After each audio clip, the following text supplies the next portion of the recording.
الدنيا ولعت نار والاهلي برضه مصمم على قراره، وكارثه في قرار مصلحه الضرائب، وعمنا بندق مش بالع عماد البناني. تعالوا بسرعه ندخل الحلقه عشان نشوف الكلام ده معناه ايه.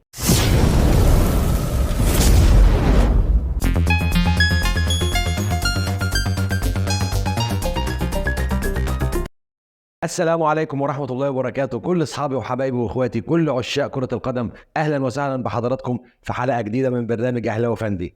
في البداية لو سمحتوا يا جماعة اللايك مش هيتعبك والله، هتدوس وتعمل لي لايك علشان نقدر نكمل ونواصل المحتوى بتاعنا. فاستأذن حضرتك ما تنساناش في اللايك، ما تنساناش في الشير، ولو حضرتك جديد معانا وعجبك المحتوى نتشرف بوجود حضرتك معانا، تشترك في القناة وتفعل زر الجرس. يلا بينا علشان حلقتنا النهارده مليانه اخبار جامده جدا. واول اخبارنا النهارده يا جماعه من النادي الاهلي. الترند هو طول عمره الترند على فكره، بس اليومين اللي جايين هو هيركب الترند ويسوق على 150. ليه انا بقول الكلام ده؟ احنا قلنا من فتره ان في حوار وفي سوبر جديد وفي اشتغاله حاصله، وكل الهدف منها من الاخر دخول نادي الزمالك السوبر الموجود. قلنا هيتعمل من 4 فرق، والنادي الاهلي بعت خطابات قبل كده ومحدش رد عليه. طيب النادي الاهلي امبارح بعت خطاب نهائي فيه الخلاصه لاتحاد الكوره. النادي الاهلي يا جماعه بصوا، يعني انت بتتعلب عليا، طب انا هوري لك انا قراري عامل ازاي. وبرضه هنسمع الخطاب دلوقتي، هو بيتكلم في حقه وما فيش حد يزعل من الكلام ده. بعد اذنك وبعد اذن كل اهلاوي، اللايك اللي جاي انا بطلبه للنادي الاهلي وشابوه للنادي الاهلي على الخطاب ده. اسمع الخطاب بيقول ايه وتعالوا نتناقش فيه بسرعه. أرسل النادي اليوم خطابا للاتحاد المصري لكرة القدم أكد فيه على أنه سوف ينتظر موافاته بموعد بطولة السوبر التي تقام سنويا اللي احنا متعودين عليها، من مباراة واحدة اصحى بين بطلي الدوري والكأس، حيث يتطلع فريق الأهلي للدفاع عن لقب البطولة. أنا عايز أشوف البطولة يا جماعة اللي أنا بلعب فيها اللي أنا بطلها علشان أدافع عن اللقب بتاعي، الذي يحمله بالمشاركة فيها سواء بنظامها الحالي او اذا طرأ عليها تعديل. احنا بنديلكم الفرصه والحل اهو، عايزين تعدلوا فيها مفيش اي مشكله. على هذا النظام شريطة ان تظل هذه البطوله حال تعديل نظامها استمرارا لبطولات السوبر المصريه في الاعوام السابقه ومكمله لها، وتحمل الرقم الذي يلي بطوله العام الماضي. الله عليك يا اهلي، اقول لك ايه؟ صلي على رسول الله ودوس لايك للنادي الاهلي. وتحمل الرقم الذي يلي بطولة العام الماضي وتخضع لذات اللوائح التي تم العمل بها في السنوات السابقة. وأكد الأهلي في خطابه على ضرورة تلقيه من اتحاد الكرة وبشكل عاجل شروط البطولة وتفاصيل حقوقها إذا كنت هتعمل حاجة جديدة يعني، وتفاصيل حقوقها التسويقية وجوائزها المالية، وبخصوص أي بطولات مستحدثة. اصحى بقى للكلمتين اللي جايين دول، اصحى بالله عليك، شابوه للنادي الأهلي. وبخصوص أي بطولات مستحدثة، يعني أي حاجة يجيبها اتحاد الكرة جديدة من جانب الاتحاد، قال الأهلي في خطابه: نخطركم مبكرا وقبل الإعلان عن أي تفاصيل خاصة بهذه البطولات بأن النادي يجد صعوبة بالغة في المشاركة فيها في ظل ازدحام الموسم الكروي الجديد بالعديد من البطولات المحلية والقارية، خاصة وأن فريق الأهلي ارتبط رسميا بالمشاركة في البطولة الأفريقية الجديدة اللي هي الدوري الأفريقي لكرة القدم بجانب بقية المسابقات المحلية والأفريقية. بالله عليكم يا أهلاوية ما يستحقش لايك؟ وروني اللايكات بالله عليكم. الأهلي بيقول أنا نجم الحفلة، ومطلوب في حفلات كتيرة يا جماعة. ادوني كده شروط الحفلة بتاعتكم علشان نشوف هتتناسب معايا ومع وقتي ولا لأ. طيب هو ليه الأهلي بيعمل كده؟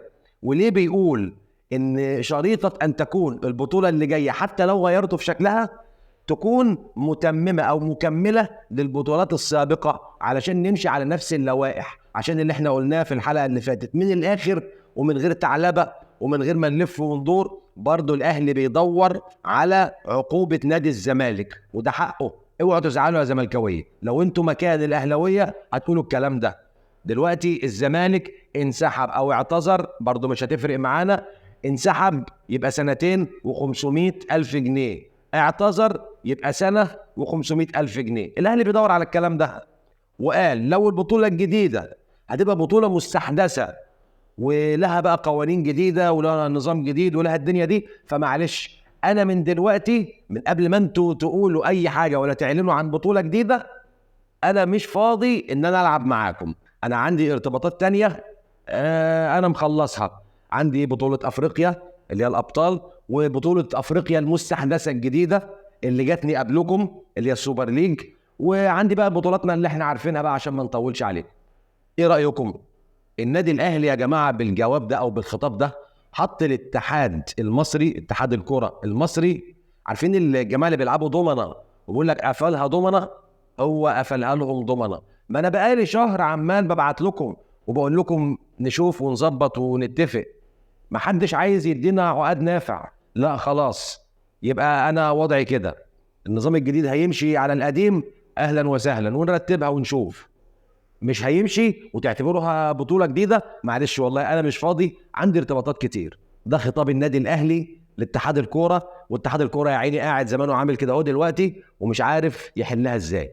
فطبعا الموضوع مش سهل يعني، ربنا يستر وتعدي على خير، لأن الدنيا كده ولعت. ولازلنا برضو مع أخبار الأهلي. كنا زمان بنقول بيبو وبشير، دلوقتي بنقول بيبو وفيتوريا. فيتوريا، مستر روي فيتوريا المدير الفني للمنتخب الوطني، وطبعا كابتن خالد بيبو هو مدير الكرة في النادي الأهلي. النادي الأهلي بعت زي ما قلنا خطاب لاتحاد الكرة برضه علشان الجهاز الفني للمنتخب الوطني يتنازل ويتكرم ويسيب لنا لاعبتنا لاعبة النادي الأهلي علشان المعسكر بتاع النادي الأهلي وعشان بطولة السوبر اللي النادي الأهلي داخل عليها. فوجئنا طبعا بمستر روي فيتوريا راح طالع رائع 4 لعيبه من الاهلي في القايمه. فطبعا الموضوع يا جماعه مش يعني انا مش عارف هو عند، ما هو لو المنتخب فعلا داخل على حاجه مهمه وحاجه، احنا كلنا مصريين وكلنا بنحب المنتخب وكلنا بنحط ايدينا في ايد بعض ونرفعها كده ونشجع ونقول مصر مصر مصر. طب احنا دلوقتي الماتشين يا جماعه اللي احنا داخلين عليهم والله ماتشين عاديين خالص. واحد احنا تأهلنا خلاص للبطوله تحصيل حاصل، والتاني ماتش ودي، ده فرصه حتى ان انت تعمل تجربه لعيبه جديده. يعني واحد زي محمد صلاح مثلا النجم الكبير، انت كنت بتسيبه في ماتشات قبل كده وماتشات كانت يعني لسه في التأهل للبطوله ومش عارف ايه، بس انت شايف ان هي مباريات سهله فبتبعته لليفربول عشان ليفربول محتاج. انت دلوقتي مش محتاج اللعيبه خالص، وعندك فرصه ان انت تجدد دماء وتدور على لعيبه جديده تتفرج عليها في مباريات زي كده، بحيث ان انت ايه يبقى عندك سكواد جامد، قماشه واثنين وثلاثه للمنتخب. فانا مش عارف روي فيتوريا راح رائع الاربعه اللعيبه دول. فطبعا كابتن خالد بيبو قدم اعتراض، او يعني مش هنقول قدم اعتراض، بس يعني النادي الاهلي اظهر سنه غضب منه، ان ازاي ان انتوا ما تسيبوليش لعيبتي وانا فعلا انا اللي محتاجها دلوقتي.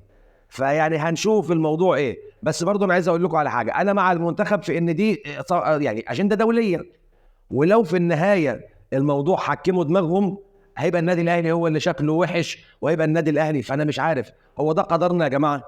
ده قدر النادي الاهلي ان هو كبير؟ ده قدر النادي الاهلي ان لاعيبته بيعتمد عليها منتخب مصر؟ يعني برضو ادوني حقي في حاجات صغيره. ده احنا عندنا كارثه تانية، ان جنوب افريقيا منتخب جنوب افريقيا بعت لي بيرسي تاو، منتخب مالي بعت لي اليو ديانج، ربنا يستر وهنلاقي طبعا منتخب تونس هيبعت لعلي معلول، اما نشوف كمان منتخب المغرب مثلا ممكن يبعت لرضا سليم. وانا مش فاهم يعني مش هيبقى فاضل عندنا غير كولر والجهاز المعاون بتاعه ولاعيبتنا ما شاء الله اللي موجودين برضه عشان ما حدش يقول حاجه. بس يا جماعه برضه انتوا بتاخدوا مني قوه ضربه لما نتكلم في محمد الشناوي، لما نتكلم في محمد هاني، لما نتكلم في محمد عبد المنعم، لما نتكلم في مروان عطيه، لما نتكلم في علي معلول، لما نتكلم في اليو ديانج، لما نتكلم في رضا سليم. يعني انتوا واخدين نص فرقه تقوم منتخب. فيعني بالله عليكم بصوا للاهلي شويه، بعين الرأفة والعطف، ان هو يعني الفرقة دي ياما شالت منتخب مصر في حاجات كتير، فمطلوب ان احنا برضو يعني الاهلي برضو يعني عشان بس في ناس بتزعل من الكلمة دي، بس هي الاهلي في مهمة وطنية والله يا جماعة، اسمها برضو الاهلي المصري خد بطولة السوبر الافريقي، فلازم برضو الاتحاد الكورة يعني يقعد مع مستر روي فيتوريا ويروقوا عليه شوية ويظبطوا الدنيا علشان الموضوع يمشي ان شاء الله. برضو من اخبار النادي الاهلي، لازلنا مع النادي الاهلي، ان الاتحاد الافريقي مشكورا اخيرا بعت للنادي الاهلي خطاب بموعد السوبر ليج الجديد الافريقي اللي فيه 8 فرق. ان شاء الله بامر الله بدايته هيكون يوم 20 اكتوبر وينتهي يوم 11 نوفمبر، يعني من 20/10 ل 11/11 او تقريبا 11 حاجه زي كده، من 20/10 ل 10/11 مظبوط. يعني ماشي، هو اتحددت المواعيد، لكن لسه الاهلي برضو ما يعرفش بدايته القرعه هيلاعب مين، ما يعرفش الدنيا هتمشي ازاي، بس يعني اهو نص العمى ولا العمى كله عرفنا ان احنا عندنا ارتباط يوم 20 اكتوبر، يا مسهل يا رب. والاهلي حديد والله العظيم، قلبي حس ان السنه دي اذا كنا احنا الموسم اللي فات ده احتفلنا بسنه استثنائيه وسنه ذهبيه، اعتقد ان السنه اللي جايه هتبقى الماسيه والحاجات كتير قوي والبلاتينيه والدنيا دي ان شاء الله بامر الله. الاهلي انا حاسس ان هو السنه الجايه دي هيحقق حلم طول عمرنا قاعدين بنستناه، ما اعرفش هو ايه، بس اعتقد ان الاهلي يعني هل ممكن نوصل مثلا ان احنا ناخد كاس العالم؟ الله اعلم، بس الاهلي السنه دي يا جماعه مع كولر شكل تاني ووضع تاني، والله عليك يا اهلي. وندخل بقى على اخبار الزمالك واخبار عمنا بندق. كابتن خالد الغندور امبارح في قناه الزمالك في برنامج زملكاوي عمل مداخله هاتفيه مع الاستاذ عماد البنان المدير التنفيذي ورئيس اللجنه الثلاثيه المسؤوله عن اداره نادي الزمالك. سالوا سؤالين، يعني عارف اللي بيقول لك سؤال لولبي، الاثنين اخبث من بعض لكنهم بيني وبينكم سؤالين، يعني ما علينا مش عايزين نقول كلام حد يحاسبنا عليه. السؤال الاولاني بيقول له: ما موقف حضرتك من الوقفات الاحتجاجيه لاعضاء الجمعيه العموميه ضد حضرتك لاعتراض الجمعيه العموميه على حضرتك ان انت اهلاوي؟ طبعا الاستاذ عماد البنان رد عليه بردود يعني مش عارف انا مقتنع بيها. اولا احنا كنا قلنا ان الاستاذ عماد البنان ممكن يكون عضو في النادي الاهلي وعضو في نادي الزمالك، الراجل قال ان هو لا عضو في نادي الاهلي ولا عضو في نادي الزمالك، فخلص الليله دي. الراجل قال: يا استاذ او يا كابتن خالد، انا موظف حكومه، انا راجل شغال في وزاره الشباب والرياضه. وزاره الشباب والرياضه في يوم عينتني ان انا ابقى رئيس اللجنه المنظمه مش عارف لايه للشباب والرياضه، وعينتني رئيس مهرجان الشباب والرياضه، وعينتني رئيس مش عارف. يعني الراجل ده يا جماعه بيشتغل تبع الحكومه، تبع وزاره الشباب والرياضه، يحطوه في المكان الفلاني علشان يقضي مهمه عمل، يحطوه في المكان الفلاني عشان يقضي مهمه تانية. طيب الاستاذ عماد البنان المفروض ان هو من ساعه توليه اداره اللجنه الثلاثيه لاداره نادي الزمالك، الراجل ده هيمسك 53 يوم. في خلال ال 53 يوم دول لحد ما يسلم الرايه اللي هيجي بعد الانتخابات اللي هتعملها الجمعيه العموميه. فالراجل اوضح له ان انا انتمائي محدش له دعوه بيه، لكني انا ولا اهلاوي ولا زملكاوي، هو حقه وحر ويخبي انتمائه، حريته زي ما هو عايز. فطبعا هو اوضح نقطه صغيره اللي هي ظهوره في قناه النادي الاهلي. قال له: اولا ظهوري في قناه النادي الاهلي كان في مهرجان الرياضه للجميع، وانا كنت مسؤول وزاره الشباب والرياضه، وجت قناه النادي الاهلي صورت مش معاه لوحده، ده معاه ومع 7 من انديه مختلفه، 7 اعضاء من كل نادي عضو طالع علشان مهرجان الرياضه للجميع، والراجل كان موجود في النص فصورت معاه قناه النادي الاهلي. هو ده سبب ظهوره في قناه النادي الاهلي. برضه انتمائه ايه الله اعلم. انا عارف ان احتمال كبير ان هو يكون اهلاوي، وانا اعترضت على وجوده في نادي الزمالك. طيب السؤال الثاني بقى هو اللي خلاني يمكن اهدى شويه، وبعد ما كنت معترض على ان الراجل ده يكون موجود يعني هديت شويه وقلت اللهم اصلح حاله، يمكن يكون كلامه صح. السؤال الثاني بيقول له ايه كابتن خالد الغندور الجميل العسل، بيقول له هل يمكن يا استاذ عماد لشخص ينتمي لنادي الزمالك ان يدير النادي الاهلي، او شخص مسؤول او انتمائه للنادي الاهلي يدير نادي الزمالك، واذا اداروا لمده 53 يوم زي ما حضرتك هتدير نادي الزمالك؟ شوف السؤال الجميل، هل ممكن في خلال ال 53 يوم الشخص اللي بينتمي للون اخر هل ممكن يساعد او يعمل حاجات ان هي تساعد النادي الاخر؟ فطبعا الراجل يعني استغرب، قال له تساعد ازاي يعني؟ يعلي النادي الاخر على النادي ده، يعني يخرب في النادي ده قصدك ويعلي النادي التاني؟ فالكابتن خالد يعني تعلوب بقى وحويط، قال له يعني، قال له يا كابتن خالد انا همسك نادي الزمالك 53 يوم، بعد ال 53 يوم في لجنه من وزاره الشباب والرياضه مع الرئيس الجديد المنتخب او اللي هينتخب من الجمعيه العموميه هيجوا يستلموا مني شغلي في خلال ال 53 يوم. اي مخالفات، اي شيء هكون عملته ضد نادي الزمالك انا هحاسب عليه.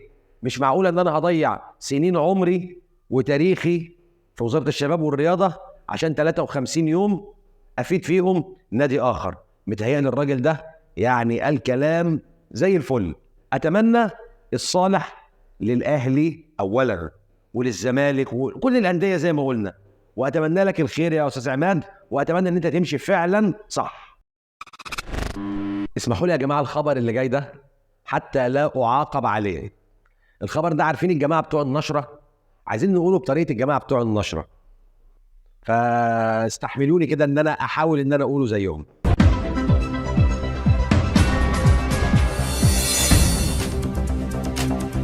صرح مصدر مسؤول في نادي الزمالك اللي هو الاستاذ عماد البنان المدير التنفيذي للجنه الثلاثيه المسؤوله عن اداره نادي الزمالك، صرح سيادته بان مصلحه الضرائب المصريه قد قامت بتخفيض قيمه الدين على نادي الزمالك من 1,200,000,000 جنيه إلى 40 مليون جنيه. ثم خرج علينا بعد ذلك الأستاذ إبراهيم فايق مقدم برنامج الدرجة الثالثة في قناة هون تايم سبورت وقال أن سيادته أخطأ في قراءة الرقم، وهو ليس 40 مليون، هم 400 مليون، أي نزل من على نادي الزمالك يا جماعة 800 مليون جنيه كانوا لمصلحة الضرائب، تم إعفاء نادي الزمالك من دفعهم وفضل 400 بس وهيتقسطوا. وفي سياق متصل لا زالت عربية حمص الشام بتاع عم السيد اللي على نص شارعنا محجوز عليها في الضرائب علشان 1000 جنيه. شكرا وانتهى البيان.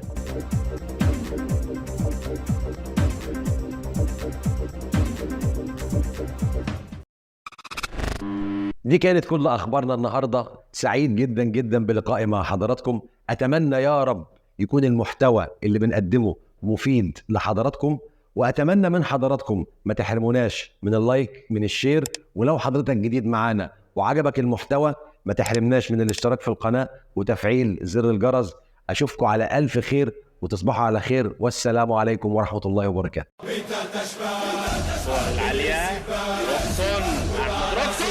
بنشجع الابطال. سامر عماد متعب مرتده تصوير وجول جول جول جول.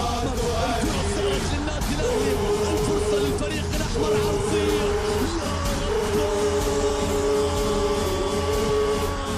ولكن احذروا الكاو، احذروا الكاو. ترجع الكره بالراس، القاضيه ممكن، القاضيه ممكن، شاط الكره علي محلول يوسع جول.